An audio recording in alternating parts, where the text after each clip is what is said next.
People don't have ideas. Ideas have people, said Carl Jung. Have you ever felt like the way you think doesn't quite match what the world expects of you? Maybe you've been told to be more logical when you naturally rely on emotion. Or perhaps, you've been called too sensitive because you see meaning where others see nothing. Right now, whether you realize it or not, your mind is operating in a specific way. A way that defines how you think, make decisions, and interact with the world. Jung believed that every person falls into one of four fundamental personality types: thinkers, the rational minds guided by cold logic and structure; feelers, the emotional souls driven by values, relationships, and meaning; sensors, the realists grounded in tangible facts and immediate reality; and intuitives, the visionaries always searching for hidden connections and future possibilities. You might think you already know which one you are, but what if you've been living under the wrong type your entire life? Think about it. Since childhood, you've been conditioned to think a certain way. Your parents, teachers, and society pushed you toward certain behaviors while discouraging others. If you were highly logical, maybe you were told to be more in touch with your emotions. If you were emotional, maybe you were told to stop being so sensitive. If you lived in your imagination, you might have been labeled a dreamer, and if you focused on details, perhaps they called you too rigid. From the moment you were born, you were being shaped, molded, and conditioned to fit an expectation.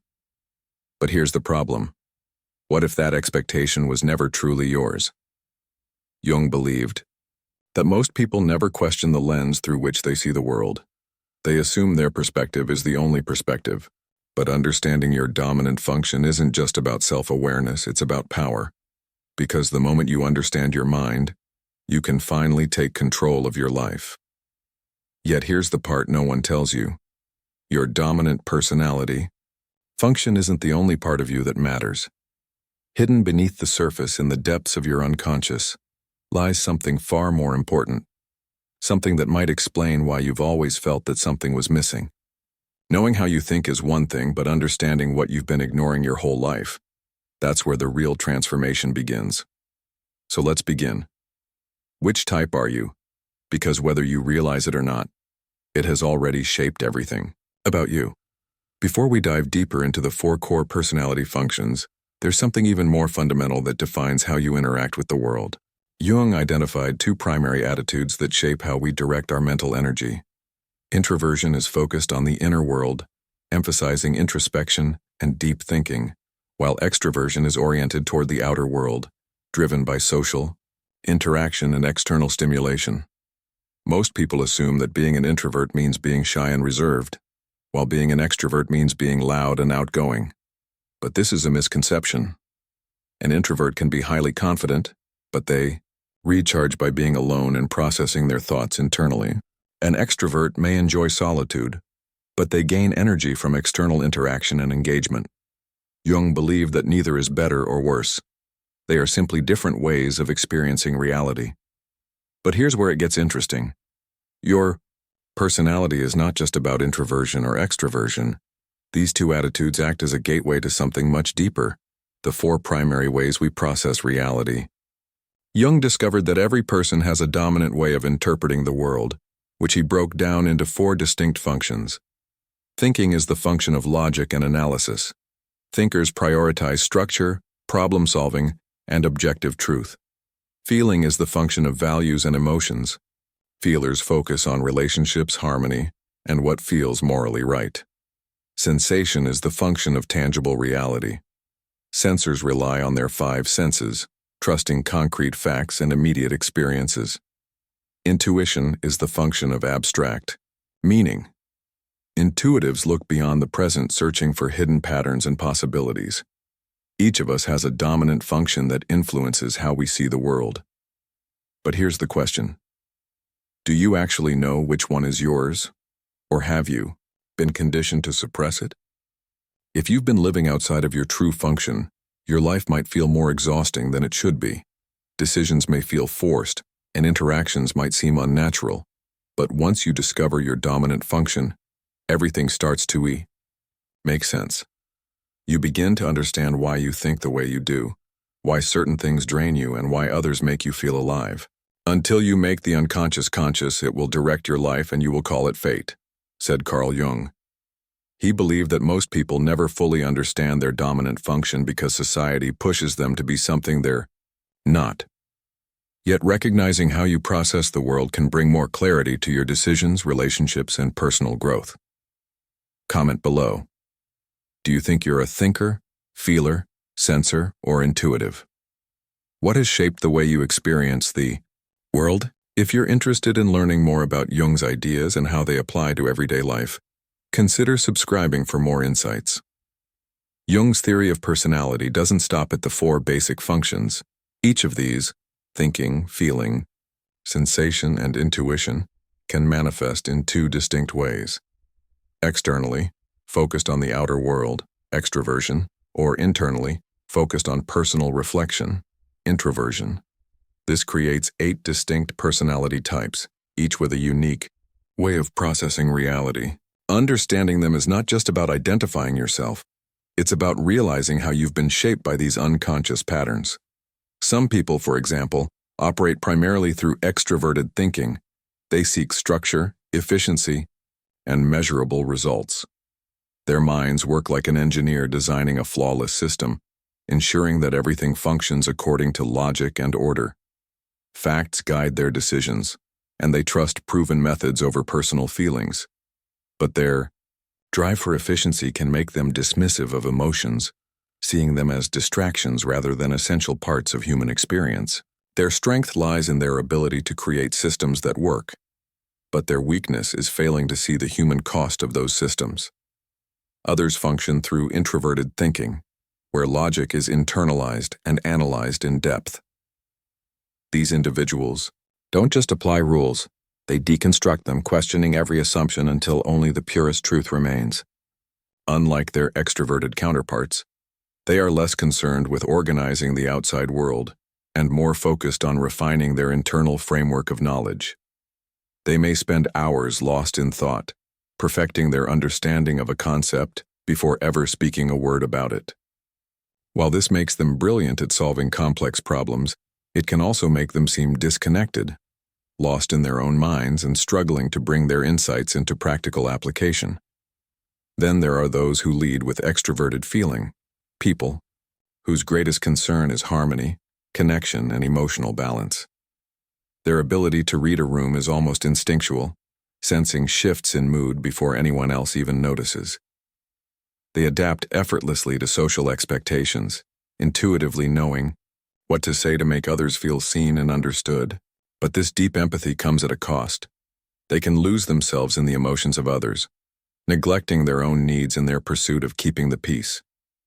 They thrive in roles where emotional intelligence is valued, but when forced into environments that demand cold logic, they may feel lost, as if stripped of their natural strengths. In contrast, introverted feeling types don't seek external validation. They navigate life guided by an internal moral compass, making decisions based on what feels deeply right rather than what is socially accepted. While an extroverted feeler adjusts to the world, an introverted feeler stands firm, refusing to betray their inner convictions. They create art, movements, and philosophies rooted in personal truth. However, their depth of feeling can also isolate them. If their values differ too much from those around them, they may struggle to express themselves, feeling as though they exist in a world that doesn't understand them.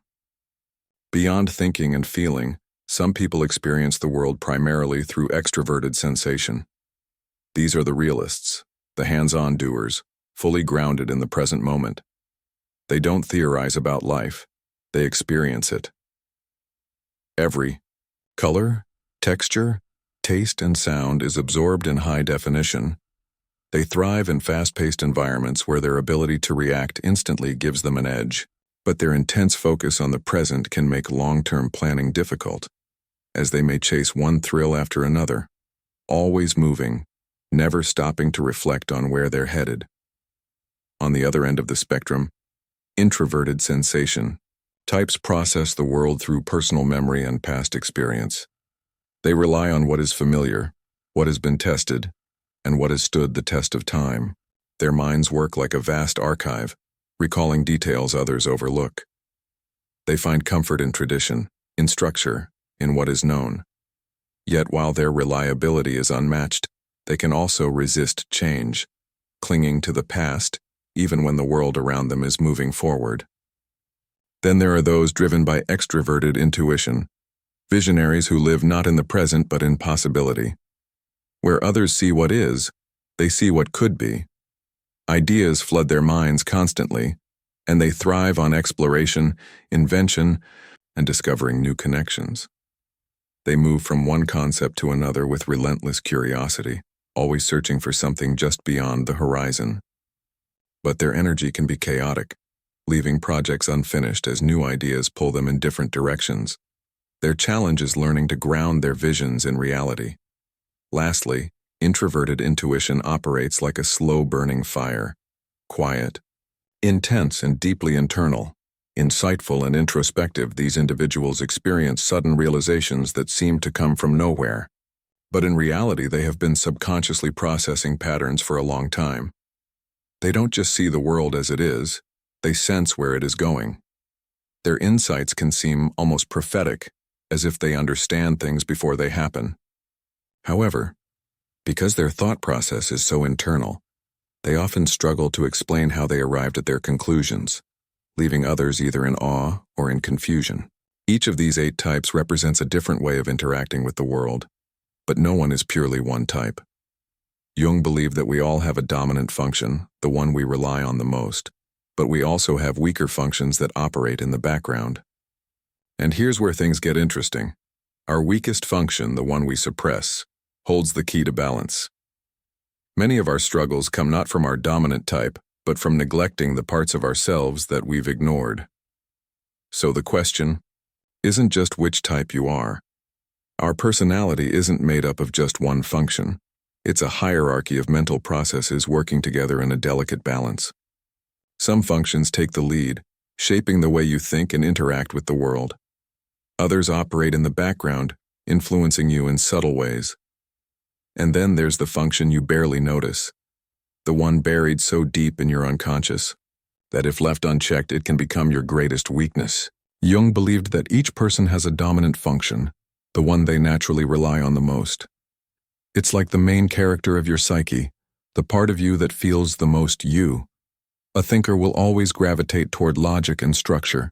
A feeler will navigate life through emotions and values. A sensor trusts what is tangible and present, while an intuitive is drawn to possibilities beyond the immediate. This dominant function develops early in life and acts as the core filter through which you experience the world. But no one operates with just one function. If your dominant function is the protagonist of your mind, then the auxiliary function is the supporting character, providing balance and depth. A person with dominant thinking, for example, may have feeling as their auxiliary function, helping them stay connected to emotions when logic alone isn't enough. Likewise, someone who leads with intuition might rely on sensation as their secondary function to stay grounded in reality. While the dominant function is always in control, the auxiliary plays a crucial role in making you a more adaptable and complete person. Then there's the tertiary function, a process that exists in the background, occasionally showing itself but never fully developed. Some people tap into their tertiary function as they mature, while others barely recognize its influence. A strong-willed extroverted thinker, for instance, might have tertiary intuition, which sparks moments of creativity and insight. But because it's not their natural way of operating, it remains underdeveloped, surfacing only in certain situations. And finally, hidden in the depths of the unconscious lies the inferior function, the side of yourself that you least understand. Yet, the inferior function is the one that holds the most potential for growth. Like a shadow, it resists control, operates unpredictably, and often reveals itself in moments of stress or emotional struggle. An extroverted sensor, for example, might have introverted intuition as their weakest function, meaning they struggle with abstract ideas or long-term vision. A dominant thinker may have feeling as their weakest link, making emotional situations overwhelming or difficult to navigate. This is where things get interesting, because while the inferior function may feel like a weakness, it also represents the missing piece of your personal growth. Jung believed that true individuation, the process of becoming whole, requires integrating the parts of ourselves that we've neglected. The mind naturally resists this. It's uncomfortable to step outside your dominant way of thinking. A highly logical person may feel uneasy exploring emotions, while a deeply emotional person might avoid confronting cold, hard logic. But if you ignore your weaker functions, you risk becoming trapped in a rigid, one-dimensional version of yourself. Think about your own life. Have you ever found yourself struggling in situations where your usual way of thinking doesn't work? Maybe you're a strong intuitive, always lost in ideas, but when it comes to dealing with practical details, you freeze. Or maybe you're a deeply structured thinker, but in moments that require emotional sensitivity, you feel completely out of your depth. These moments of frustration aren't just random. They are signs that your weaker functions are demanding attention. So what does this mean for personal growth? It means that developing the functions outside of your comfort zone is one of the most powerful things you can do. If you're a dominant feeler, practicing logical reasoning can make you more balanced. If you're a strong thinker, allowing yourself to be vulnerable and emotionally open can lead to deeper connections. If you rely on sensation, learning to embrace abstract thinking can expand your vision of the world. And if you're an intuitive, grounding yourself in the present can help you bring your ideas into reality. Jung didn't believe in changing who you are. He believed in expanding who you are. Your dominant function will always be your strength, but the key to true psychological growth is learning to integrate the parts of yourself that you've ignored. Because the more balanced you become, the more fully yourself you truly are. Much of who we are operates beneath the surface, hidden from our conscious awareness. We like to believe that we fully understand ourselves, that our thoughts, choices, and behaviors are entirely within our control. But Jung argued that this is an illusion. Behind every decision we make, behind every reaction, every fear, and every impulse lies something deeper, the unconscious mind shaping us in ways we don't realize. Jung believed that within this hidden realm exists the shadow, the side of ourselves that we suppress, ignore, or outright deny. It's made up of everything we've been conditioned to push away: anger, jealousy, selfishness, vulnerability. Not because these traits don't exist within us, but because we were taught that they shouldn't. A child told to always be nice learns to repress their anger. Someone shamed for showing emotion starts to see vulnerability as a weakness. Over time, these rejected aspects don't disappear. They sink into the unconscious, influencing us from the background. But the shadow doesn't stay silent forever. It leaks out in unexpected ways. Through sudden bursts of anger, patterns of self-sabotage, or an unexplainable dislike for others who reflect something we refuse to acknowledge in ourselves. The more we ignore it, the stronger its influence becomes. Jung didn't see the shadow as something to be feared, but as a key to self-awareness. The goal is not to eliminate it, but to understand it, to bring it into consciousness and integrate it into our identity. Because when we stop running from the parts of ourselves we dislike, we gain something invaluable: wholeness. Recognizing the unconscious forces that shape our personality allows us to break free from patterns we never realized were controlling us. And in that awareness, true self-understanding begins. Understanding Jung's personality types isn't just an abstract concept. It's a tool that, when applied correctly, can transform how you navigate relationships, career choices, and personal development. Most conflicts, frustrations, and misunderstandings arise not because people are inherently difficult, but because they process reality differently. Recognizing these differences can be the key to unlocking better communication, smarter decision-making, and a more fulfilling life. Take relationships, for example. A thinking type and a feeling type can often clash. One prioritizes logic while the other seeks emotional connection. The thinker might dismiss emotional concerns as irrational, while the feeler may see the thinker as cold or distant. But once they understand their differences, they can meet halfway. The thinker learns that emotions have their own form of emotional intelligence, while the feeler realizes that logic isn't a rejection of emotion, it's simply a different way of navigating the world. In careers, knowing your dominant function can mean the difference between feeling stuck in the wrong job and thriving in an environment that aligns with your strengths. An extroverted sensor, for instance, would struggle in a slow, theory-heavy job that requires constant reflection, but they would excel in a fast-paced, hands-on career where quick decisions matter. Meanwhile, an introverted intuitive might feel drained in an environment that demands constant social engagement, but would thrive in a role that allows deep thinking and strategic foresight. Problem-solving also looks vastly different depending on type.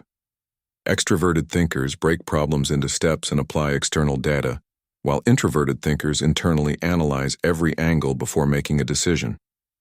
Intuitives seek patterns and abstract solutions, often thinking ahead of their time, whereas sensors focus on practical, immediate results. Recognizing these tendencies not only improves individual efficiency, but also enhances teamwork. Instead of frustration over different approaches, people can appreciate the strengths that others bring to the table. Self-awareness is powerful. Once you understand how you think, how you learn, and how you communicate, you stop forcing yourself into roles that don't fit you. You stop resenting others for being different from you. And most importantly, you begin to navigate life in a way that feels natural, because you're no longer working against your own mind. Jung's personality theory has influenced everything from modern psychology to career assessments. But over time, many of his ideas have been oversimplified, distorted, or misinterpreted. One of the biggest misconceptions is that these personality types are rigid categories that define who you are and what you're capable of. In reality, Jung saw them as fluid psychological tendencies, not labels that confine people to a single way of thinking. A common misunderstanding is the belief that people are only one type, either a thinker or a feeler, a sensor or an intuitive. But in Jung's model, everyone has access to all four functions, just in different orders of preference. Your dominant function may guide your decision-making, but your auxiliary, tertiary, and even inferior functions still play a role. Dismissing them entirely creates an imbalanced self-perception, making people believe they can never improve in areas where they struggle. Another major confusion arises from the popular MBTI, Myers-Briggs Type Indicator, which was inspired by Jung's work but significantly altered his original framework. The MBTI categorizes people into 16 types based on four-letter codes, e.g., INTJ, ESFP, making it seem like personalities are fixed and unchanging. But Jung never intended for his typology to be a static classification. He believed that personality is a lifelong process of development, what he called individuation, where we gradually integrate different aspects of ourselves over time. Additionally, many assume that introversion and extroversion in Jung's model are the same as in everyday usage, where introverts are shy and extroverts are outgoing. But for Jung, these terms referred to where a person directs their mental energy, internally or externally, not how social they are. Someone could be an introverted thinker but still enjoy socializing, or an extroverted feeler who needs time alone to process emotions. By understanding Jung's theories as they were meant to be, rather than through simplified modern adaptations, we gain a far more accurate and useful framework, not just for identifying personality types, but for understanding the deeper mechanics of the human mind. Who are you really? Not the version of yourself shaped by expectations, not the role you play in society, but the person that exists beneath it all. Jung believed that most people never truly become themselves because they spend their lives identifying with only one part of their psyche, rejecting everything that doesn't fit their idea of who they should be. Individuation is the process of undoing that, of integrating all aspects of yourself to become whole. Unlike many psychological models that focus on fixing specific traits, individuation isn't about self-improvement. It's about self-realization. It requires confronting the parts of yourself that you've ignored, whether that's your suppressed emotions, your forgotten creativity, or the ambition you've been told is dangerous. Nietzsche touched on a similar idea when he spoke of becoming who you are, suggesting that growth isn't about conforming to an ideal, but embracing your inner contradictions, strength and vulnerability, logic and emotion, discipline and spontaneity. None of these are opposites, they are parts of a larger whole. This process isn't easy. The mind resists change, and society often rewards those who fit neatly into predefined categories. But individuation is not about pleasing others, it's about achieving inner harmony. Someone who has undergone this process doesn't just act logically or emotionally, they know when to rely on each. They don't just follow structure or intuition, they understand the value of both. They are not trapped in a single role but free to move between aspects of themselves as needed. Most people live fragmented lives, disconnected from parts of themselves they never learned to accept. But those who complete individuation reach something rare, a state of inner clarity where their thoughts, emotions, and actions align, not because they are perfect, but because they are real. As Jung put it, the privilege of a lifetime is to become who you truly are. Yet many people never reach that point. They live according to expectations, suppress their instincts, and ignore the deeper forces shaping their lives. But individuation is not something exclusive to philosophers or psychologists. It's a path available to anyone willing to look inward. If this video made you question how you think, how you feel, or how you process the world, that's a sign you're already beginning the journey. But understanding yourself is an ongoing process, and if you want to go deeper, I encourage you to keep exploring. Read Jung's psychological types, Nietzsche's Thus Spoke Zarathustra, or even Marcus Aurelius's Meditations to see how different thinkers approach self-discovery. And if you found value in this discussion, consider subscribing. These ideas are just the beginning, and there is still so much more to uncover. We started this journey by asking a simple question: who are you? But as we've seen, the answer is anything but simple. Your personality is not just one function, one way of thinking, or one rigid category. It is a complex interplay of strengths, weaknesses, and hidden aspects waiting to be uncovered. Jung's work reminds us that growth is not about choosing between logic or emotion, intuition or structure. It's about learning to integrate every part of yourself, the known and the unknown, the conscious and the unconscious. Individuation is not about becoming someone new, but finally accepting the person you've always been beneath the surface. So I leave you with one final question.